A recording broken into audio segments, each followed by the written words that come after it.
We are going live. Hi, everybody. We are live. Yay. Woohoo! Thank you to anybody who is joining us live. I cannot even see how many people are here. I'm looking at my screen and I don't see nothing. So I don't know. But welcome to our discussion about the worst romance tropes and how you can flip it and use it. Because no matter how bad a trope might be, it can work very well in the hands of the right author. Exactly. And with that, let my wonderful guest introduce herself. Hi, I'm Christina. I'm from the channel Dragons, Zombies, and Aliens, where I talk about feminism through science fiction and fantasy, as well as some writing tips from my fellow authors. I have published several short stories and novellas in the sci-fi fantasy genre, and I'm sharing my experience with the YouTube community. And I'm really excited to be here on Kammi's channel. You okay? You're frozen. Again. This is a great start. Oh, it's cutting. Oh man, we did. If anyone can hear me, you're still frozen on my end. I don't know what's going on. We did a part 1 over on my channel about the best romantic subplot tropes and how authors get them wrong, and we had technical issues there too. So yeah. Hi. There you are. Back? I have no idea what just happened. I have no idea which one their viewers caught you or if they caught me, but I don't know, but I know it was my fault. I had a big banner saying struggling to connect. Try again. Oh, gosh. I don't do that during the middle of a live stream. So. Of course. Well, it happened in the other one too, because we had the best romantic subplot tropes and how authors get them wrong over on my channel 2 days ago, and we were plagued with technical difficulties then too. So yeah, it's great. It's just the world of live stream. It's just how it works. So let's go ahead and get started. If you are here with us, I cannot see you. So jump in on the comments and join the conversation. I would love, love, love to have you here. So let's get started. Or I would love to know that you're here and what you're thinking. That's what I meant to say, but I tried to multitask, which apparently I should never do. So let's go ahead with this first one. Okay, so horrible romance tropes and how you can get them right. The savior complex. The savior complex. And your face is good, Christina, so I'm going to let you take it. Oh man, no, I'm just constantly thinking of like it's usually falling to the women when it's a hetero romantic subplot, and it usually is. You know, it's the good girl and the bad boy, and the bad boy is trouble and has done horrible things, but the girl can fix him. And that just, I don't know if that has bled over into our mainstream or into our actual lives culture, or if that's a symptom of it. But like, no, that's not how the world works. That's not really how people work. You get the odd story of a person who was inspired to change, who was inspired to do better and be better and became better because of a romantic love. But 9 out of 10 times, that ain't how it works. No, and actually you are right. It has had impact on our society. And there is a psychologist who's on YouTube who talks a little bit about it. And he talks about like toxic females and toxic males and stuff like that. So right along what you were doing on your channel a little while back. But he does talk about this and the impact on society. So basically what happens is we sort of learn and grow through what we read. And so when we read really dysfunctional relationships and when we read things like a savior complex, we start to think that's normal. We absorb it. I was doing the same type of is teaching little girls, because it's going to be little girls 99% of the time in the story. That's what they should be looking for, unfortunately. And so you've got to be really careful with what you're doing because you are setting a precedent. And I will tell you that when the police officers get trained to work in schools and different things like that, they actually talk about the impact of media on children. And they go through full-on trainings about this, because this is a thing. It's a real thing. If you look at some of the major school shootings that have happened, they have all had the same favorite movie. Oh, seriously? That's not the weirdest, scariest thing in the world. Yeah. So they had nothing else in common, but they all had the same favorite movie. I didn't know that. Yeah. Do you remember what the movie was? So I can ban it? I do. What was the movie? I think it's called Natural Born Killers. Okay. Yeah, no, I've never seen it, but I know the type. They go on a killing spree across the country, and their goal is to kill one person in every state. Awful, awful, horrible. But the point of the point of this is that the things that we write into our books and our movies and things like that have a huge impact on the audience. And we want to say that they don't, and we want to say that everybody has a choice, and they do. But when you're little, when your brain is not supposed to be fully developed until you're 25. So when you write these kinds of things into YA and middle grade and different things like that, what you're doing is, let's steal from Dr. Phil here, you're writing on the slate of who they are. You're telling them what is normal and what is not. You're so teaching them. You're going to do a savior complex. You have to go into it intentionally. Intentionally. And there has to be a reason why the saving is happening, right? Yeah. So with the savior complex, maybe it's a physical thing. They're stuck in a fire somewhere and somebody rescues them, or well, then you fall into the damsel in distress thing, which can be its own bad trope, but like it can be done well. It can be. So a savior complex is actually a legitimate psychological thing. There are people that need to save their romantic. Oh, that's right. And they'll like put those people in danger just to save them from the danger that I've never heard that. That's Munchausen. in the worst case I think scenarios. you're talking about Munchausen. Munchausen is that. But with savior complexes, they feel like they always need to be saving somebody. So they want to go for the bad boy, or they want to go for the bad girl, the girl with the bad reputation, and they want to help save her, help fix her, help whatever. It's a thing. It's a real thing, and it happens with codependent personalities and stuff like that. So please just know what you're writing.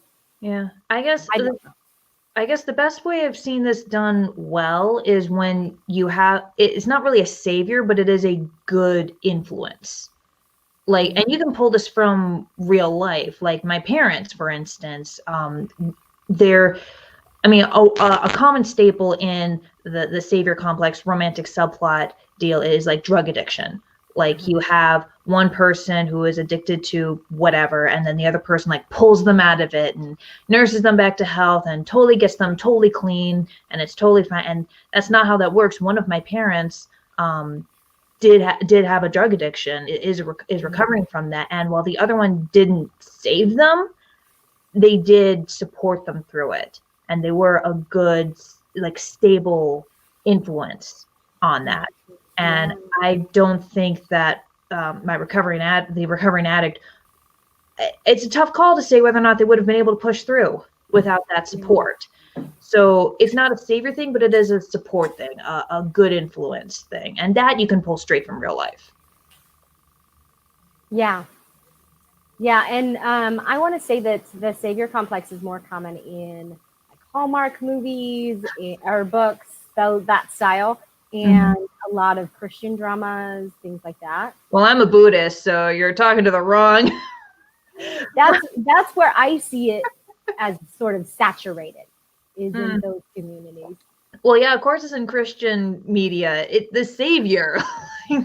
Yeah, and it's a little bit like I saved you from the bad life you were gonna live and helped you find Christianity. So it is a very common theme in Christian writing. I like it. I love Hallmarks, and I love the savior complexes when they're done right. Yeah, when they're done right. It can be done. You just got to be careful with it. Yeah. Okay, so I have a little stowaway that decided to join our live stream. No, So hopefully you can't hear him in the background. Maybe I'll grab him and put him up. Not really. All right, everybody.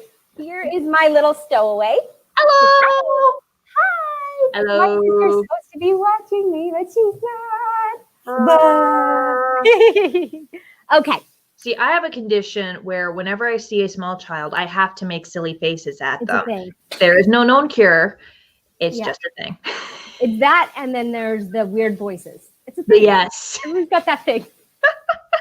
Okay, All so right. let's move on to number 2. What's number 2? Oh, Enemies to lovers. This is done poorly so much that I have a hard time saying I ever even like it. I know.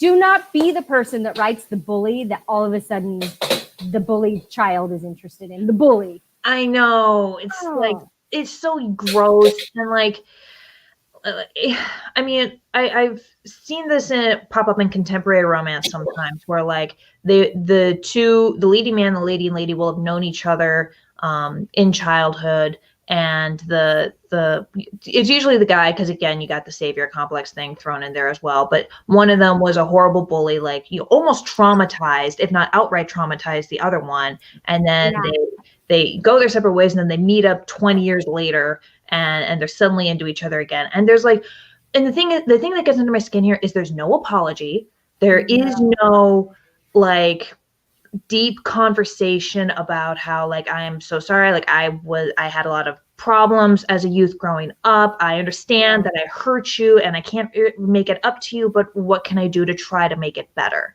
If that happened, I would love that. That would be better. That is moving past trauma together, but that doesn't happen. It's it's almost like they ignore it and pretend like, oh, it was sad, but now it's not sad anymore. And that's something that happens across multiple genres. And they don't deal with trauma and forgiveness very well. So, and that just sort of feeds into this one. Chase, don't touch mommy's cord, please. He's about to pull my computer off of the desk and the laundry basket that it's sitting on top of. I put it on top of books like I do. Yeah, I don't have a lot of books. Well, I have a lot of books. I don't have a stack of books here to use. You're an e-reader, aren't you? I am. I'm an e-reader. And I'm a librarian. I'm a huge fan of my library. That's the difference between you and me. Yeah. Yeah, I hate all those big book hauls because they've got these stack of books that are bigger than they are. And I'm like, I could never afford that hobby. If you're not walking out of the bookstore with a stack of books bigger than you are, what the hell are you doing in your life? I'm wondering. I don't have the time or the money for that kind of crap. Neither do I, but I still make it. Yeah. Anyway, sorry. We were enemies to lovers. Yeah, no, it's and like they usually skip the friends part too. Yeah. Like if it's and actually, ironically, you're gonna laugh. I saw this on a Tumblr post where someone really talked about very well when they say I want enemies to lovers. What I don't mean is the whole like, let's forget all the horrible things that you did to me and all the, like, especially if it was like a villain, like an actual horrible villain who had a sloppy redemption arc and is now on team good guy and now has a girlfriend, like. And then they describe, no, what I mean by enemies to lovers, I mean a full redemption arc, and then a tentative trust, and then a backslide a little bit, and then like a return to the trust, and then like friends, and then lovers. The whole thing. Yes. But yeah, I think this is definitely a problem with an arc, like you're saying. Yeah. It's a character arc issue. Mm-hmm. I actually know someone who, it wasn't enemies to lovers, but it was a redemption arc. They were a bully when they were younger, and they very much regretted it when they got older. And this is the only person I ever knew that did this. But there was a lot of repenting for past wrongs, a lot of going back to people and being like, yeah, I was kind of an awful kid. Sorry about that. I'm a different person now, And so in real life, you have those moments Because Yeah. otherwise, why would you forgive somebody? Why in the world are you ever going to be attracted to somebody that made you spend your childhood crying? Yeah. You're not. Somebody who is mean to you is not attractive to you. Mm-hmm. It doesn't matter how attractive they are as a human being, like physically. You're not going to be attracted to them. You're just And if not. you are, you got some issues. You should go into therapy. Yeah. And the thing is, this often pairs straight into redeemed through love, which irks me on multiple levels. The biggest is that, I mean, on a writing perspective, again, lazy writing, like give me an actual redemption arc. But the other thing is that when you love someone, that doesn't, I would argue that that does not really change who you are on a fundamental level. I would argue that, like, it's hard to put this into words. So, like, you know, if you are, again, I can't talk tonight. I'm sorry, but it's like you're if you love someone but you're both on opposing sides of a war, say, like a great big fantasy war or whatever, like, is that love for that one person really going to be enough for you to turn your back on your country, on your family, on your friends, on all the propaganda and brainwashing, or everything that you've learned throughout your entire life? That one person, really? And it handled properly, it can be done fairly well, but like most relationships break, and that it's cold, but it's true.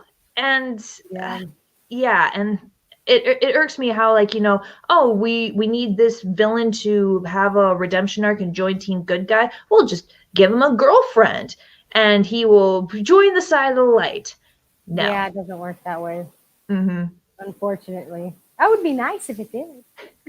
A lot easier to deal with stuff. I did see there was one way that I did we talked about the show Avatar: Last Airbender over on the other live stream, and they did something similar to this. So we know Zuko's redemption arc, right?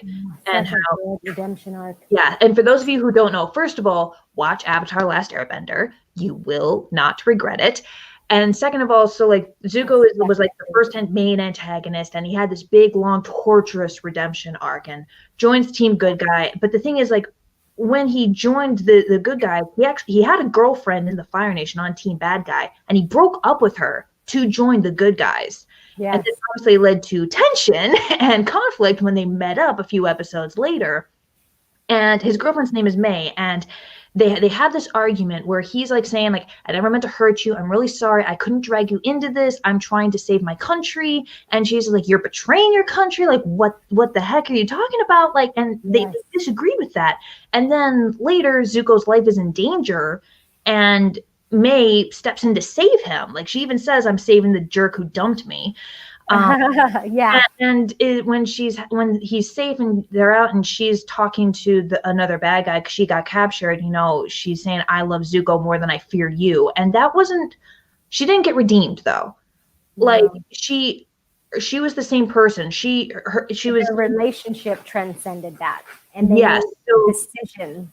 If Zuko had never had a redemption arc, if he had never switched sides, she still would have been beside him. She still would have risked her life to save his, regardless of what side he was on. So it's not May was redeemed through love. It's that May's boyfriend happened to be on the right side for once.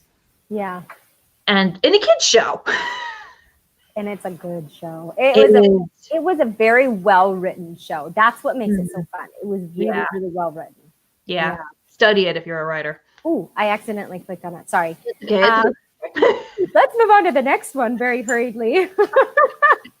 Sorry about that. We just don't have good luck with technology, guys. I am so sorry. You just got to do what you got to do. Okay, so Tortured Hero. Can you define this one? This one irks me. This one, I don't know. This one is one that really bothers me. And the reason why is because I mentioned it earlier. I think a lot of times writers are trying to write someone who is beautifully broken, someone who is flawed. Their anti-hero is so popular right now. It's like, like Batman, for example, is an anti-hero, somebody who is technically is a hero, but they also have their own agenda, or they don't fit the typical Superman hero type. That's an anti-hero, right? And so they're huge right now. And I think people are trying to do anti-heroes and the torture hero and all this, where they have this past and they're gray. They're gray. Morally ambiguous, morally gray characters. Yeah, but they're not giving us morally gray characters. They're giving us morally black characters and calling them gray a lot of the times. And then, but then they give them a tragic backstory and expect that to be enough for us to root for them and feel sorry for them. Yeah, and then they don't let us really see how that tragic backstory impacts them as a person.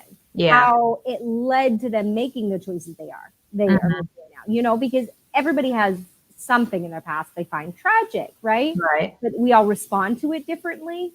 So even if you and I went through the exact same thing, we would not respond the exact same way. Yeah. Yeah, I like to say to people who are like, well, my life just happened to me. Well, life deals you cards, sure, but you still play them. You play that hand, and everybody plays that hand differently. And so they're not really showing us why they're playing the hand the way that they are. They're just saying what the hand is. And then letting the bad guy, the villain or the hero or whatever run amok in the story. And they're like, this is their excuse to just do whatever horrible, awful thing they want to do. Yeah, no, God, like the first thing that comes to mind is the guy from 50 Shades of Grey. And it's like, I never even saw or read the book, but it's like, just from, I mean, he basically assaults this woman and then like says that his, drug addict mom and horribly tragic backstory is the reason that we should feel sorry for him and let him get away with that crap. And no. Sexual assault is never okay. Yeah, seriously. That's another bad trope, which we will discuss later, because I know that one's coming up. Yeah, content warning. Yeah. But yeah, no, it's, I mean, I don't see this can be done well, because I mean, I mentioned I have a weakness for like the gruff, Sorry, my son just tripped on my cord that my computer is plugged into. What the heck is going on over there? He keeps bumping it, and my computer is just sitting here shaking. I might go find a big girl and ground her. Chase. Oh, now we're playing jump rope. Let me skip to this one. You give your opinion. I'll be right back. I'm so sorry. Okay. So Dark Secrets. Let me pull up the actual notes here. Dark Secret keeps them apart. The basis of any relationship is open communication and honesty and trust. And if you don't have that, then you don't have a relationship. And it happens it's almost formulaic the way this happens, is that, boy meets girl and they start a relationship, but they'll have some sort of dark secret. One of them has a secret identity, or I was just going through the formula. I was just going through the formula of the dark secret, which is, the couple meets, boy meets girl, they start a relationship, but one of them has a dark secret. They have a secret identity, or something in their backstory, or some whatever dark secret there is, and they don't divulge that to their partner for whatever reason. And they think it won't let them date them. They won't like them if they know the secret, which is a big red flag right there. Or maybe they're starting this relationship dishonestly, like if they're a spy or like an informant, or like they're just doing this to gain their advantage. But then when they actually develop feelings for this person, now they're just like, oh crap, I'm stuck. Which point, that's the point where you divulge the dark secret, but that never happens because they never divulge it, and instead it gets revealed by some third party, or they find out or whatever, and it's this big fight, and then they break up, and then like a few things later they come back together. I hate it. Because it's the coming back together part that drives me nuts, because as I opened with, if you don't have healthy communication and trust and honesty, you don't have a relationship. And I mean, I get that, you know, some people can more easily forgive, and if there's a true repentance going on, then like maybe they deserve a second chance, but they're on probation for like a year. But that never happens. Yeah, so I've been binge watching Chinese dramas lately. Confession. I like them. And one of the things that they do often with The Big Secret is that the way that they got together is not the way that it seems. Or there's something about the premise for their entire relationship. That's what the lie is. That's what the secret is. And so that's kind of an interesting, it's one of their tropes. It's not necessarily an American trope. It's red enough that I'm annoyed by it. Yeah. It's just, that's their specific dark secret. That's what I'm saying. It's just specific. It's Pacific. Yeah. Pacific. Yeah. Anyway, so yeah, dark secrets. Guys, Kate, in real life, when somebody has a dark secret and keeps it from you, you're either pissed as heck or you're traumatized. You're really sad about the dark secret that they have, and you have to deal with those emotions. And I think that the biggest mistake that a writer can have is ignoring the impact of something, ignoring the impact of war, ignoring the impact of the revealing of the dark secret, ignoring the impact of you used to be my bully and now I am actually attracted to you. Yeah. That would be traumatic. That in and of itself, you would be like, wait a second, what's the matter with me? This person used to, and wait, what? I need a lot of groveling before I can even consider doing that. Exactly. And that's real life. And there has to be at least a hint of that, an element of that, because when you're mixing the, as Brandon Sanderson puts it, gotta love Brandon Sanderson, the strange with the, the familiar. The familiar, thank you. The strange with the familiar, you have to actually have the familiar. That's your tie to reality, is to have those characters behave in a way that feels natural for the readers. Because if they behave in a way that's nonsensical, even if they're aliens out in space, the readers are going to be like, what just happened? Let me put that down. You know, like they're not going to keep reading it because it's weird. It's not the aliens that are weird, or the zombies, or the dragons, or the whatever else is in your book. It's not the Titanic boat sinking. It's the whatever it is. It's the fact that people aren't behaving in a normal way. And I have to say, Maze Runner. I never read or saw that. Yeah, so I feel like James Dashner is guilty of this one. So there, spoilers. There's a love interest in the first one. And there was a dark secret that was revealed, and then there's a love interest later, and another dark secret is revealed. So my issue with this is that the main character, absolutely could not forgive the first person with the dark secret. But he forgave the second? Forgive the second one. And it was virtually the same secret. It was the same secret. I'm like, James Dashner, it's the same secret. I mean, in real life, that person would go back to the person who is more familiar to them, or who they felt less traumatized by, or they would end it with both. You know what I'm saying? Like, how come he can forgive this person but not this person? That doesn't. And I haven't read the book, so I can't give an educated opinion. I mean, the only defense I can even give that is if there is a considerable amount of character development on behalf of the main character, and probably who the parties that have wronged him. Yeah, it was a very good book, but that one thing was enough to ruin the ending of the entire series for me. I made it all the way through the series, and I was like, yes. And that's what you're gonna do. You know what? But that's a common reaction for me at the end of a big long series, because I feel like the end of a series is like the end of a book for a writer that doesn't write series. So a writer that writes series, their series isn't ended, and so they can write the ending of the book without it being obnoxious, because it's not the end of the story. So I feel like it's the end of the story that writers struggle with versus the book specifically, because a lot of series writers Hunger Games. The endings really bother me. I am calling out Christopher. Oh shoot, I can't pronounce his last name. I think it's Suzanne. I didn't read that one either. Paulini. Christopher Paulini with Aragon. Oh, yeah, I didn't read that one. I tried to get into the first book of that one, but I couldn't do it. I just a lot on descriptions. I'm excited to see his new book that's coming out right now. It's a science fiction, so I'm going to see how it compares. I'm going to switch this over unless you had something else to say.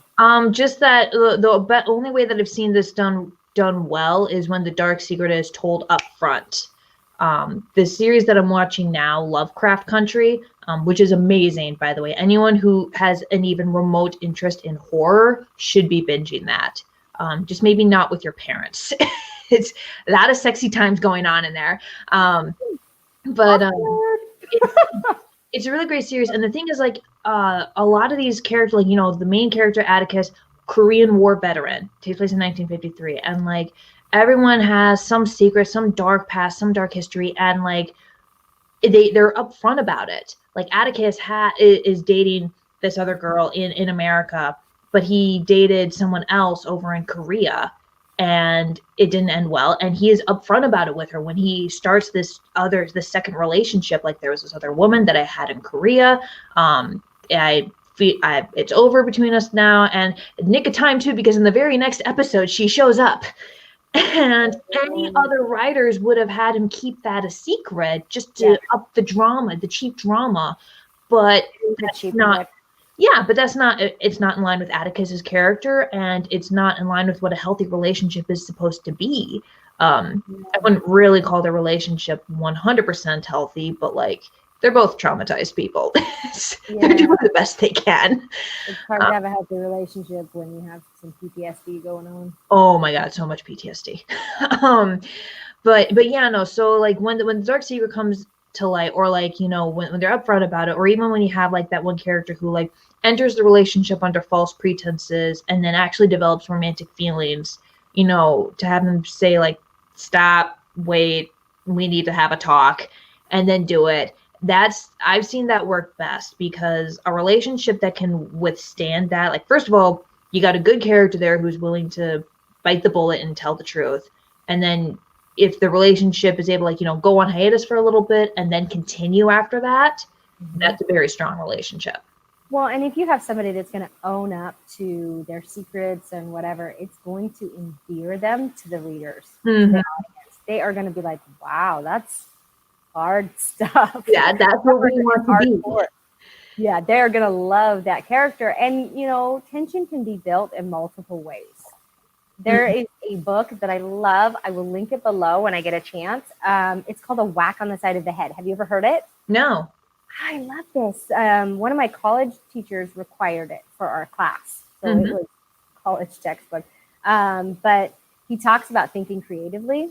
He said something that I think applies to writing very well. He says, think of the first right answer and then immediately discard it. Because if you can think of the first right answer and it took you a second to do it, then how many hundreds of thousands of other people have also thought of that answer? Yeah. So think of the second and the third and the fourth and the fifth, and discard the first, like, three and pick one of the next three, and then you will be unique. Then you will be a Steve Jobs of whatever your career is, because you will be thinking of something that only 2% of the population thought of. Right. And so I think that's why these tropes are a problem. It's not because they're commonly used. It's because people don't look beyond them to see how they can change them and tweak them and stuff like that. So they don't put their own spin on it. Yes. Yeah, I don't want to hear how 500,000 fantasy writers have done the dark secret. I want to hear how you specifically do the dark secret. Yes, and I want it to be yours, and I want it to be different. Yes. So this next one I'm really excited about. I know. I'm so excited about this. Kill it with fire. Here's the thing. I'm excited about this because this is a hated trope. Everybody hates this trope, but I want to use it. What?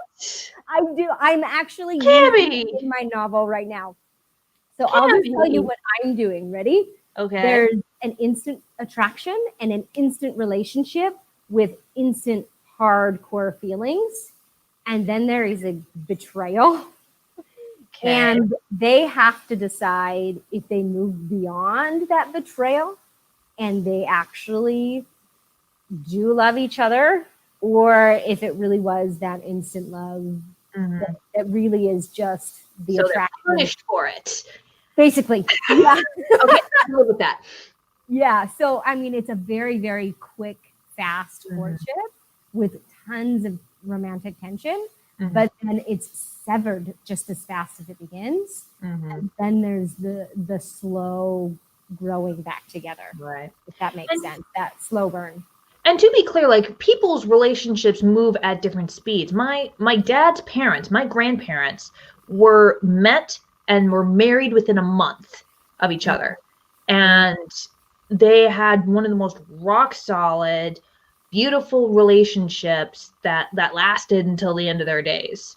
Yeah. And so it does work for some people, but like that moment, like for both parties at the same time, like, and they had kinks to work out in their relationship. Like, yeah, they had their first kid, my aunt, in like a year. And then, like, you know, he was in the Air Force, and and so they had problems with their relationship that they had to work out because they barely knew one another, but they worked it out, and that was just it was good luck. It was good, dumb luck, and a lot of hard work on both of their parts.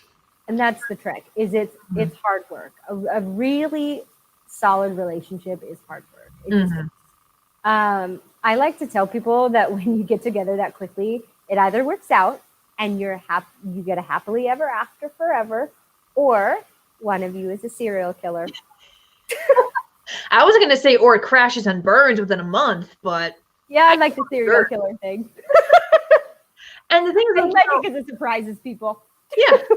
And with, you know, Insta-love, like, love is a heavy word. That is like, you know, and like I mentioned earlier, I'm aromantic. So like I don't really experience romantic love, but when it comes to, like, I'm going to use the parallel of friendship. I can't call someone friend when I just meet them. Like, I have to actually sit down and get to know them, and like and see them at their best and see them at their worst. Then and only then can I claim any type of love and emotional attachment to them.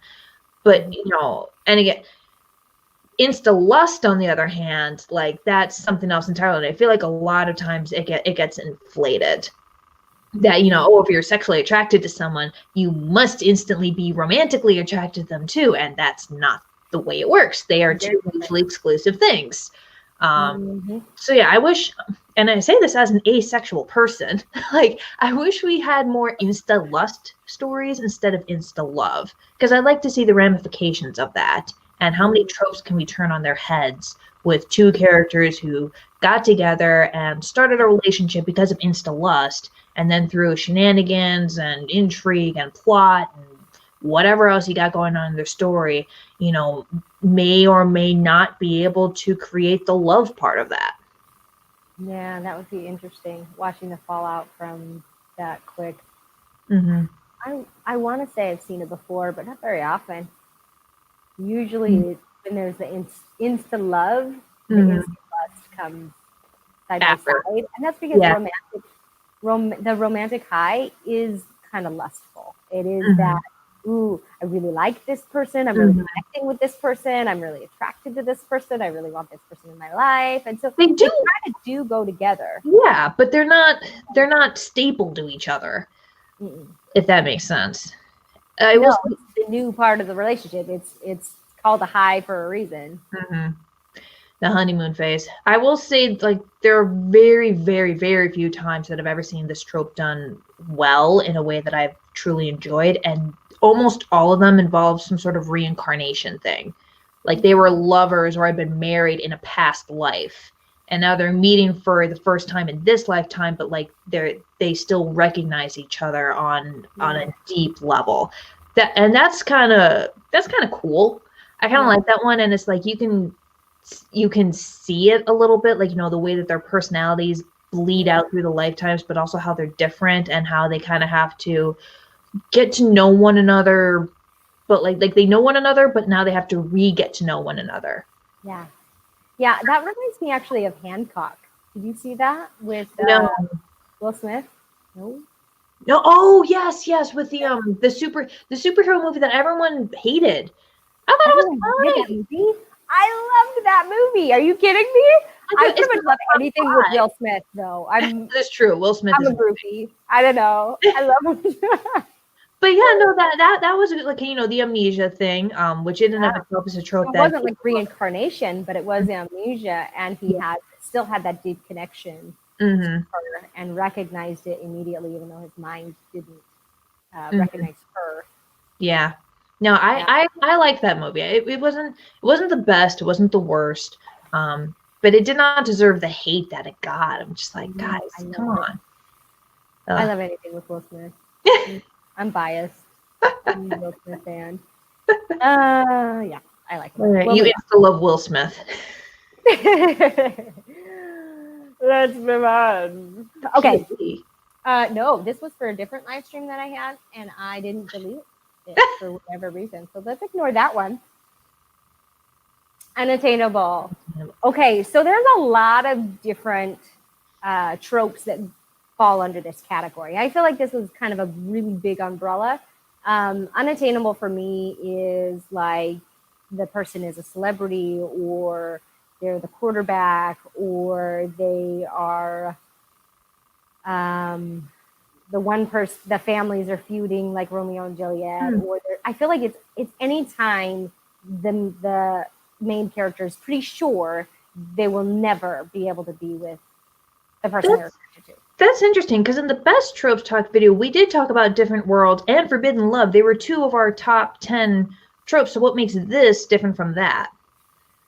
Oh my gosh, when it is the standard bad boy football star that oh my stars, you guys, oh my stars, or the reverse,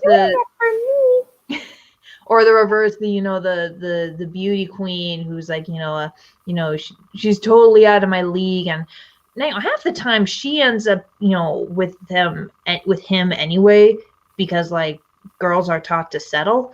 But like the when it's the guy celebrity or a guy football player or whatever, like the girl who's chasing after him has to go through this whole like this whole makeover and like wearing high heels to school or like whatever crap going on, and like she has to turn herself into it. And like, honestly, and I'm speaking from limited experience, but it seems to me whenever you start a romantic relationship with someone, anybody, both of you are going to change at least a little bit to accommodate the other person. The trick is knowing what parts of yourself you can compromise on and what parts you can't. What parts are fundamentally part of your core. Yeah. And so the ones where I've found these are done correctly are ones where the obstacle pulling them apart is something in their status, or like the Cinder book that I talked about. That Cinderella retelling is great because he has this role he has to fulfill, and he can't just pick anybody he wants. And it doesn't matter how attracted he is to her. He does like her. He does want to be with her. He can't. There's a stigma. There's a whole bunch that goes with it. And like historically speaking, whenever a person of royalty or nobility tries to marry, like not just start a relationship with, tries to marry someone of like the commoner class, that has huge negative political ramifications. Yeah, so I feel like those are the times where it's really been done right, where I've actually enjoyed it versus the standard, he's too good for me, got the eyes, that kind of a thing. That bugs me. When it's just a pity party? Kind of, or the rude jock, maybe, or the, you know what I mean, where the person who is happy or really like. So it sounds like for me, what you really don't like about it when they have it be when the unattainable person is undergoes no change when they start off as usually a crap person and still end the story as a bad person, only now they're in a relationship with the protagonist who is a decent person and should not be settling for this piece of human garbage. Yes. Okay. Yeah, but usually it's done in the perspective of the decent person. Mm-hmm. You know what I'm saying? So yeah, I'm really attracted to this person. They're a jerk. They'll never want to be with me. I got an example, but it is a Korean drama. Yeah, I got a thing. Seducing Mr. Perfect is on YouTube. It has subtitles. It is a fantastic movie, but it is a perfect example of this trope that bugs me, but didn't in this movie. I don't know why, but it bugs me. Maybe because he's not actually a jerk. He's just kind of like, how do I explain? He's a cocky funny rather than an actual jerk. Okay. And so they kind of make it work that way. But yeah, so she's a good person. She's trying to win him over. Eventually she wins him over. He's exactly that. He has a flat arc. Okay. So he's the same person in the beginning, the middle, and the end, except we get to know him throughout and we get to know the parts of him that aren't a jerk. Okay. So it seems to me like we should be replacing Unattainable here with Flat Arc. Maybe. For at least one of them. A jerk. Yeah. The Unattainable jerk with the flat arc. Yeah. It was a little too long to put on the title, on the banner. Yeah, no, what works me about, when I think Unattainable, I think like, either like the status thing and like the status change goes unacknowledged. Like, and I think this is what bugged me the most about the latest Cinderella remake, among other things, which is that, they acknowledge that, he is a prince and she's a commoner and he shouldn't be doing this because, he should be marrying for politics, for the good of his country, but he ends up marrying someone else instead. And they mention this, but we don't see any political ramifications of it. And I get that it's a Disney movie, but either they're stuck in the middle. We either ignore it entirely, which I don't like unless it is explicitly kids media, or you go full in, which is what happened when that same actor did the exact same thing in Game of Thrones. And we saw the political ramifications. The guy who played Robb Stark played Prince Charming in the Cinderella remake. And he had the exact same dilemma, and he made the exact same choice. And if Cinderella is anything like Game of Thrones, he's gonna end up dead at dinner. That's awesome. I was surprised. There are so many Game of Thrones characters in that movie. I was amazed. Like they have one of the guys from season 2, Karth. Everybody has a friend. Oh god, it was bizarre seeing all these Game of Thrones characters in a Disney movie. That's Which is the only reason I watched it. But anyway, and then the other thing is like it wasn't my favorite movie either. Yeah, no, I get a lot of Disney should not be doing these remakes. If Disney wants to do a remake, it should be doing stuff like Atlantis. That would be great. That's a video for another time. But like the other thing, when I think of Unattainable, I think like unrequited, but it is actually unrequited. Because we mentioned in our best tropes video that I really like it when unrequited is actually requited, which means like, the person thinks that the other person doesn't love them, but they're like in love with them or have a huge crush on them. But then at some point, usually by the end of the story, they realize that the other person does really like them and has had a crush on them this whole time. That's great. I don't like it when it's like they like this person, the other person does not like them back at all, and like it's just sad. Like unless the first person moves on in a healthy manner, which never happens in fiction. That should happen in fiction more often. People need to learn how to move on. I'm a big fan of happy endings, and maybe that's why I love my stuff. Like, call me basic, but if I want a sad ending or a depressing ending or whatever, I would just turn on the news. But I'm not. The worst though is when I feel like I got tricked into it, and I think I'm getting some. Nicholas Sparks. I love to hate him, and I hate to love him. He writes a lot of romance, right? I think he's still writing. And half of them are happy endings, and half of them have sad endings.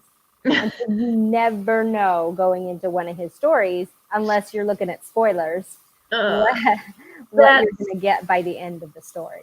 Like a book should keep you on your toes, but not like that. There are genre expectations. Like as a reader, like you pick up a book for certain things, and yes, yeah, no, yeah, no, that's it irks me too. Okay, anyway, you're about to rant. Ready? Yeah. What is with the dysfunction? What is with the toxic? We have an Insta friendship. I already know you. I hate this one. I don't understand why we're romanticizing dysfunction and toxicity in fiction. I don't get it either. It really makes me angry, actually. It really makes me angry. You especially have a bone to pick with cheating. Like that's I know that's one of your buttons. It really, cheating and sexual assault. Do not do it. Don't be the jerk that I will reach through this camera and I'll slap you. Do not do it. First of all, it's annoying as heck. Second of all, it's really bad. It's a bad influence, like, on our children. If you are going to write a dysfunctional relationship, do it intentionally. Know that it's dysfunctional and write it as dysfunctional. Don't say, this is a really healthy, wonderful person, perfect relationship, and all of you should aspire to have a relationship exactly like this one. Like how the Harley Quinn and Joker in chapter 3. Yeah, like how the Harley Quinn and Joker thing was considered, relationship goals when the Suicide Squad movie came out, and everyone who actually read the comics were horrified because that should not be relationship goals. He flat out abuses her. Yes. And it's terrible. Abusive in that yeah. spin-off. Yeah. There are only two ways that I would excuse a dysfunctional relationship in fiction, and there are two of them. One is when there's like an arc. So like if you start with a couple in a dysfunctional, toxic relationship, one of them cheats, or like there's an assault or whatever, and then they go through this long, tortuous redemption arc and essentially flip from toxic to healthy.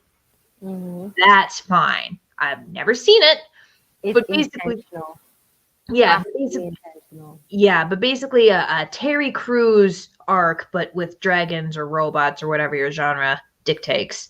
So there's that, and then the other one is like if the dysfunctional relationship is seen as like the horrible thing that it is, and like either the person acknowledges that they're stuck in it, and like because they have kids, or they're financially dependent on this person, or they've got literally nowhere else to go, or whatever, better the devil type of thing, whatever, or like they're actively trying to escape it.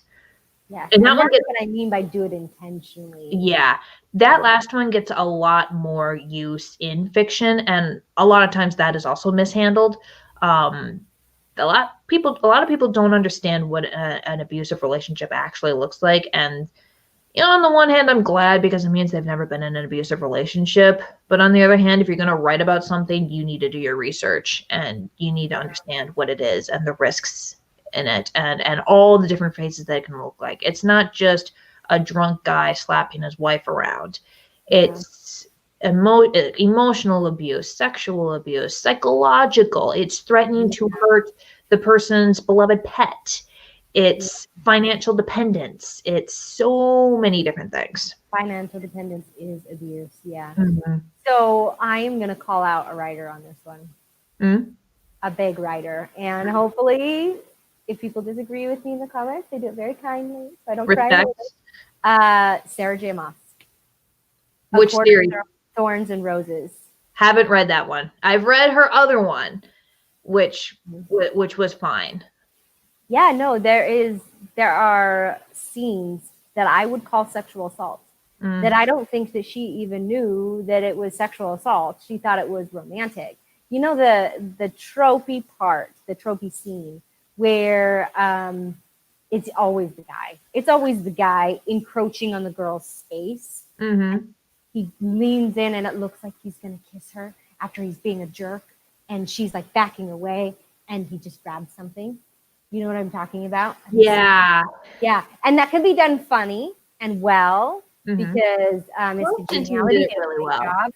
Yeah, but this is done a lot. So she actually wrote a sexual assault that way, where the girl is like backing away, and he like grabs her throat and is like touching her and kissing her and is like holding her throat, and it turns into a BDSM situation, which is safe word.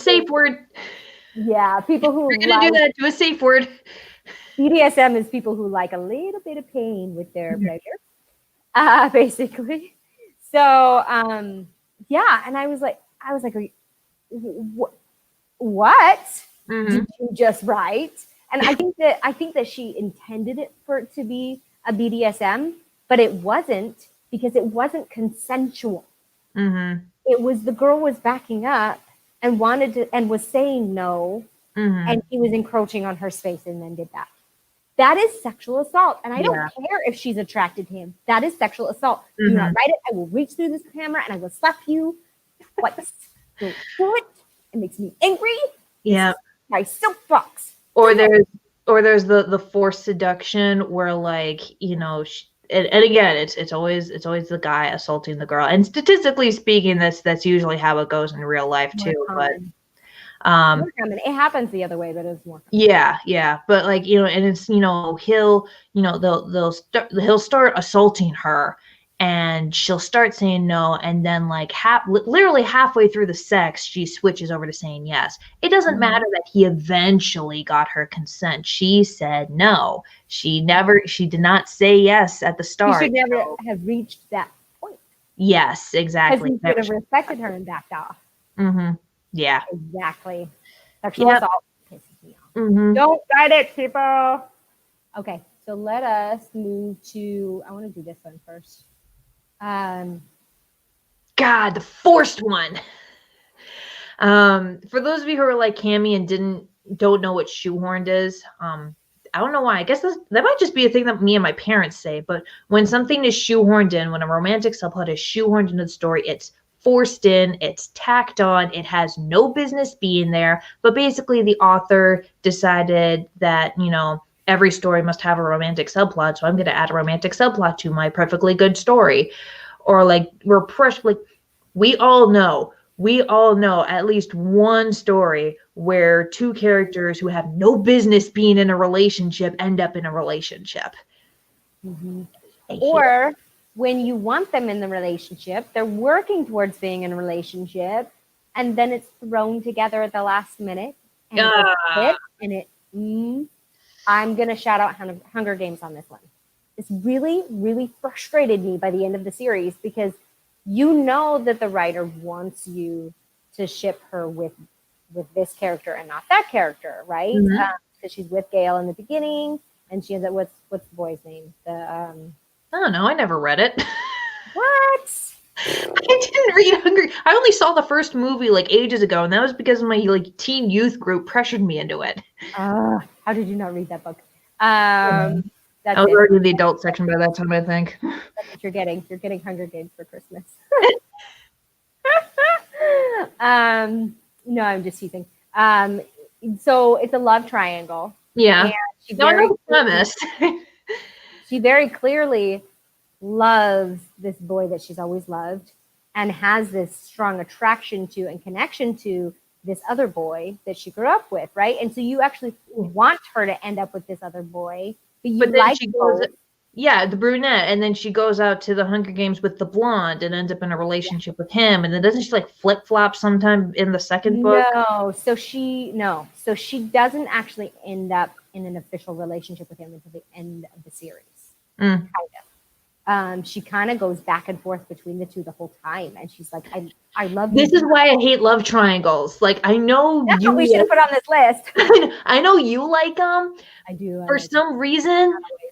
But like, oh God, makes everyone act like a child. I hate it. So what it is she's forced to have a pretend relationship with the blonde. Why can I not? PETA. Okay. Yeah. She has a forced relationship with PETA. She has to put on an airs, but she has a real relationship with Gale. But secretly, she actually does have feelings for PETA.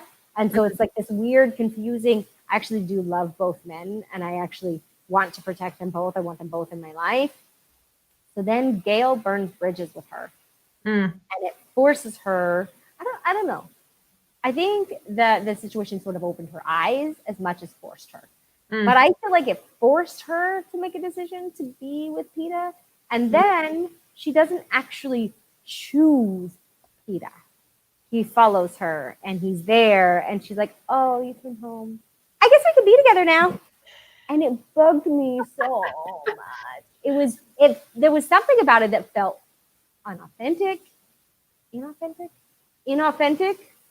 And it felt forced. It felt like she was only with him because he showed up. If he wouldn't have showed up, then they never would have been together. And that bugged me. It's the same concept where it's not quite fitting. Something's not working. If your romance doesn't fit as a subgenre, don't just throw it in there because you need an extra character or because, if you're writing a YA, subgenre of romance is so common, but you don't have to feel obligated to put it. Please don't put it in there just because it's a YA. It's not a law. You're not going to burst into flames if you don't add a romantic subplot. You should ask yourself this of every single part, every scene, every chapter, every subplot and plot point of your story. But like, how does this improve the story? How does this push the story forward? And if your romantic subplot just exists to be a romantic subplot, cut it out. Cut it and see if that improves the novel. Yeah. And usually it will. Yeah. I'm a little biased, but. No, because it's dead weight. You should be using that word count and those pages to really to ramp up tension, to talk about your character arcs. You should use those pages for your character arcs. Because I got a pet peeve with people at the end of the book. They say, I'm sorry for all of the horrible things that I did to you.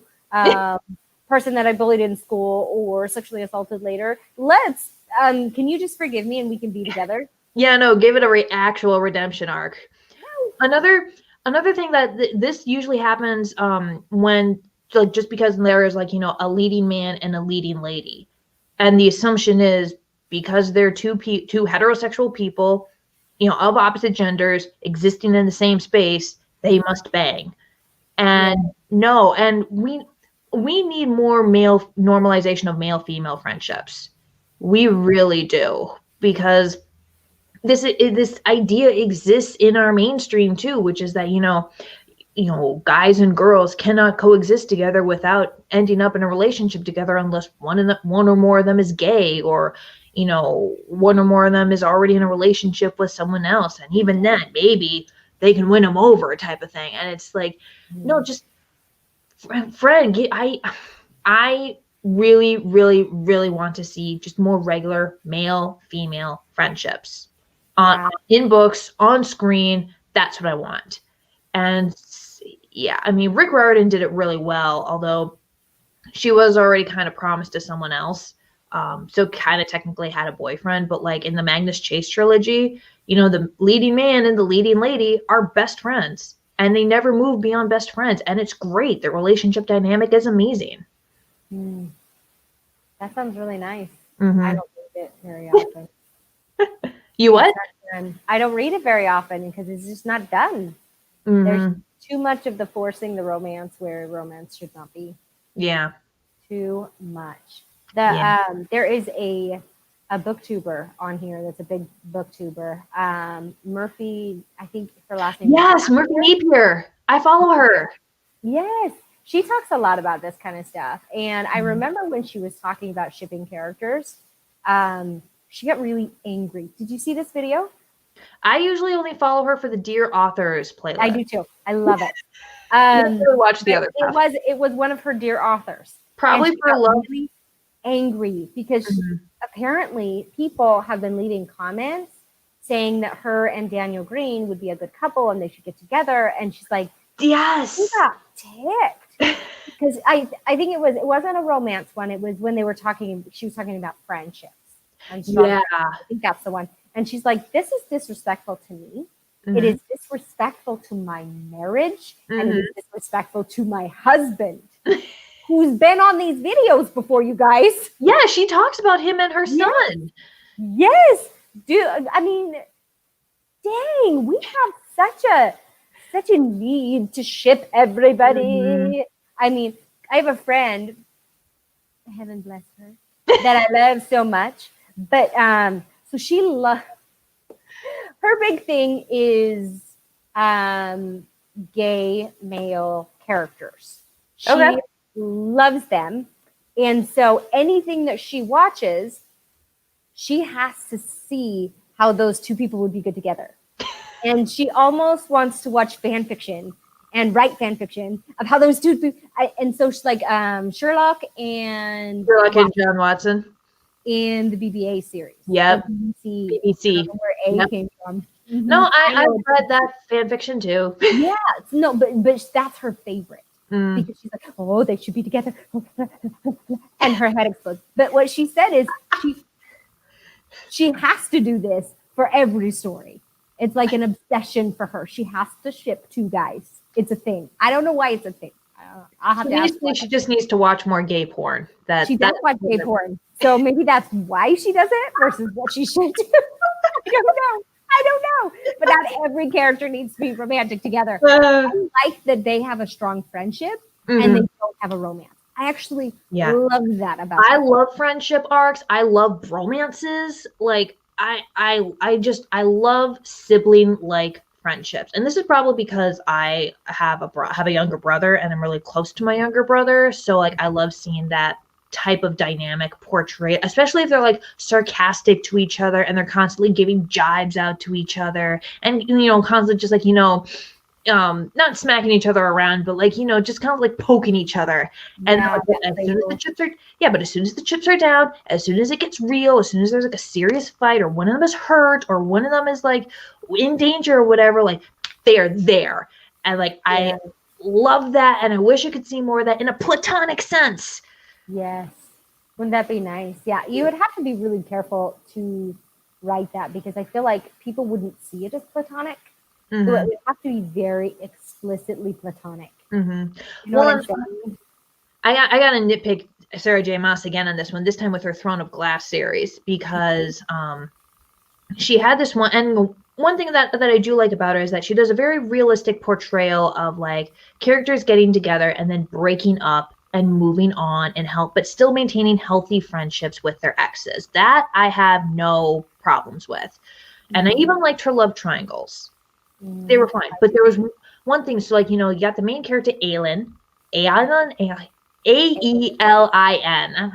Aelin, I think. Aelin, probably. And then like in book 3, she meets this character named Rowan. And like throughout the third, like they do not get along at all. Like neither of them are in a good place right now, and they take it out on each other. But over the course of the book, they end up with this really nice, great friendship. And they even say multiple times, like, I am not interested in you sexually, I'm not interested in you romantically. You're like the annoying little sister I never had and never asked for, but I still love you like that. And I was really excited because I'm just like, yes, this is the type of dynamic I want. This is the type of friendship I want to see. This is the type of male-female interaction I want. And, there's like 4 more books in this series, so I'm sure Aelin will find someone else. But then, boom, book 4, next book, they are in a romantic relationship. And it pissed me off so much because, like, it felt like a betrayal. She literally told us that these two characters are not going to get together. And then they did. I think I know what you're talking about. Mm-hmm. Yeah, it bothered me too. Yeah. When you make a promise to your readers, you have to keep that promise. So if you want to have a plot twist or a surprise or whatever, you have to just foreshadow it little tiny bits throughout the book. That something's not exactly the way you say it is. Yeah, and like, if she had intended going in to like, to have them in a romantic relationship, as I believe she did, then like start us off that way. Like, maybe that's why Rowan doesn't like Aelin all that first, because he is attracted to her, but he's still mourning his dead wife. So like, that's why he really doesn't like her, because she's making that. It's a very confusing thing. But if she had led with that, the oh no, she's hot type of moment, I would have had a very different reaction. Yeah. Yeah, I didn't like that relationship at all. And there's no way to do this one right, guys. I'm sorry. You can't shoehorn something in correctly. No, if you're forcing it, you're forcing it. Stop forcing it. How you can do it better? Stop forcing it. Exactly. That was number 9, I think. Yep, we're on the last one. Pair of the Spares. I saved this last just for you. Oh my God. It's okay. So like dysfunctional relationships held as healthy is like my least favorite, like most hated romantic subplot tropes. Pair of the Spares is right under it. Yeah. And for those of you who don't know what this is, Pair of the Spares is when you have the author literally takes every single one of their character who is still alive, even if like they barely interact with each other, and like gives them a romantic relationship.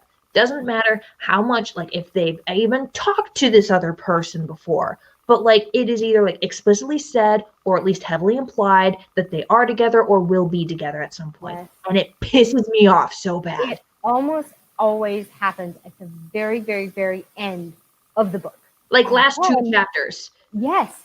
Or 2 pages even. I've seen it happen in the last chapter, in the last couple pages, where there are now 7 couples. Whoa. Didn't know that was going to happen, you know? Yeah. No, it's, I hate this on multiple levels. One, it's basically, the biggest one is that it's basically tying in a romantic relationship with a happy ending. It is essentially either implicitly or explicitly saying that you can only have a happy ending if you have a romantic relationship, which out of respect for your channel, I will not swear, but it's BS. It is the biggest load of BS that I've ever seen. I don't even have to be aromantic to say that. Like, it talk about teaching children the wrong thing, YA writers. Exactly. And I get that, you know, for some people, in their mind, a happy ending for them, for that individual, is a romantic relationship. And that's fine. People want what they want. So if, you know, a single character says, you know, from the beginning, like their arc is like, oh, my happy ending is to, you know, have a husband and 2.3 kids, 2.5 kids, and, you know, a white picket fence and stuff, and they get that at the end, fine. That's what they wanted. That's what they got. It's great. But it's like, happiness is different for every single person. Some other character might not even consider a romantic relationship as their happy ending. They might instead decide, you know what, I just want to have my own apartment or my own house with like 5 cats and a nice steady job.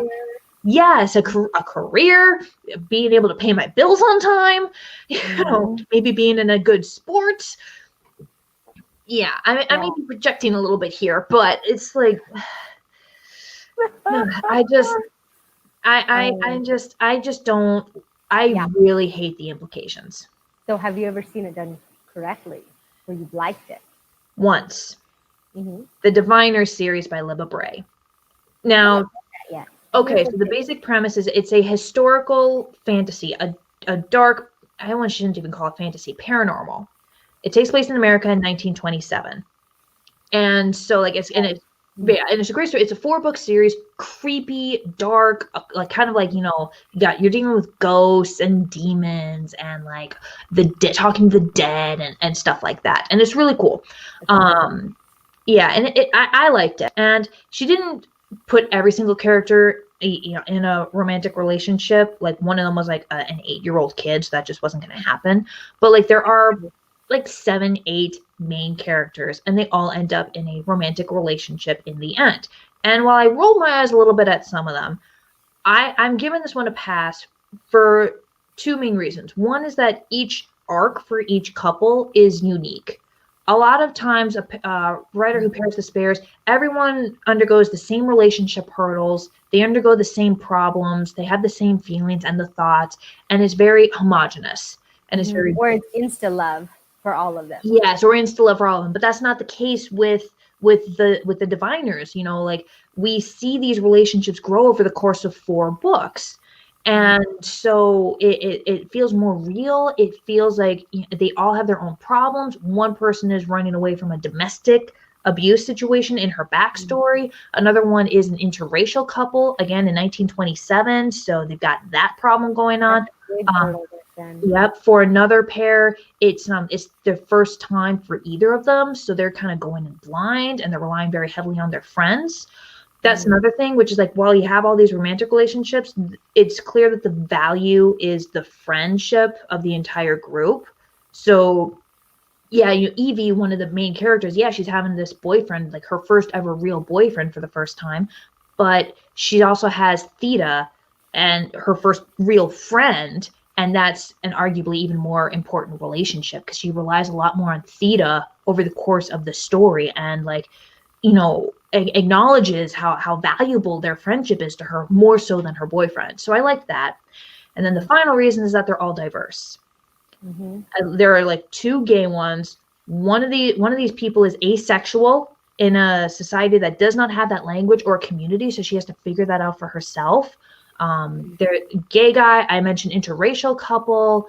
That's a lot of diversity in one book. There's a ton of diversity. And the thing is, if you're going to pair the spares, if you are going to have like 6+ romantic or sexual relationships going on here, you have no excuse. You have no excuse not to include the LGBTQ community. I don't care what genre you're in or who your audience is. You have no excuse. So I am so much more forgiving of any romantic trope going on, if except for Dysfunctional. I'm so much more forgiving for like the cheesy, cliched tropes going on if they're gay. And a lot of these relationships in the Diviner series was gay, and that's great. So, and it falls in with Libra Bray's wider theme of diversity and how love takes on many forms and how America takes on many forms. And it's a great series overall, and I do recommend it. I actually think I reviewed it on my channel, dressed in 1920s getup too. It was not my best idea. It was very like long sleeves, super thick vest, and a hat indoors in summer. Not my best idea. Sounds hot.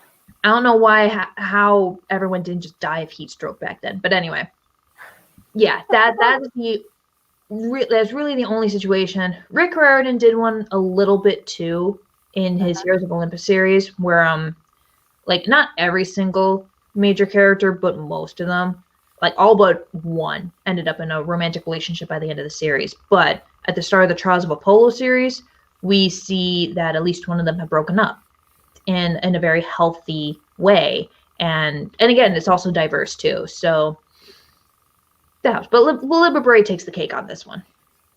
Interesting. So I think I'm gonna say the Cinder series again. The Lunar Chronicles is what it's called. Okay. I really like how she did her romances. So each romance was separated into its own book.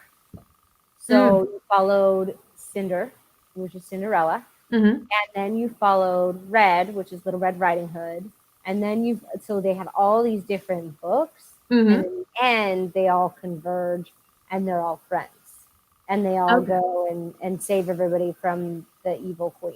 So you're not bombarded with it all at once. You get to take them one at a time. A lot of kind of like the Avengers, how they had the different movies for each of the superheroes, and then the Avengers movies. But hopefully handled the romantic subplots better than the Avengers did. Looking at you, Natasha and Bruce. That made me really mad.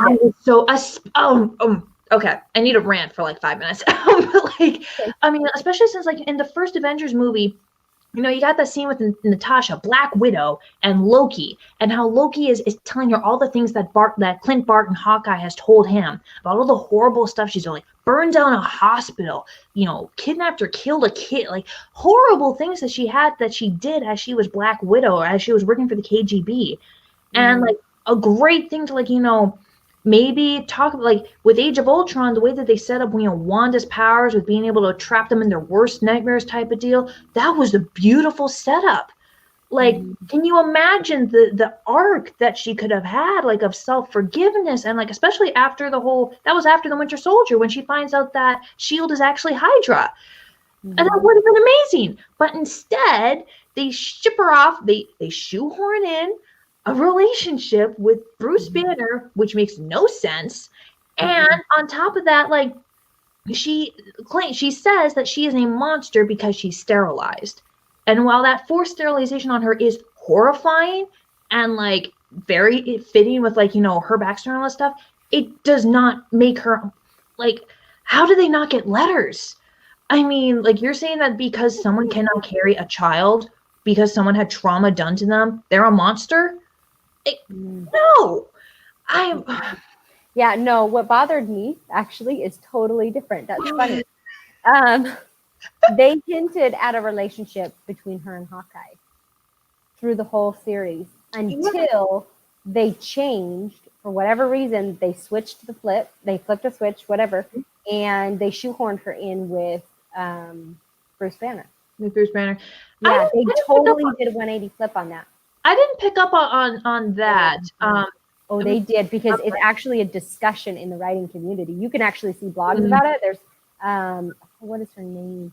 There's a big blogger, and she said something about how not to get it, or how to not get it wrong, or something like that, and how the Avengers taught us how we shouldn't do characters. I don't remember. But she was like, oh my gosh, they did so much legwork on, you know, those quiet, tiny little promises you make throughout the book that you're supposed to find by the end. They made a lot of those, a lot of hints that there was more to their relationship, that they were really, there was this connection that went beyond friendship.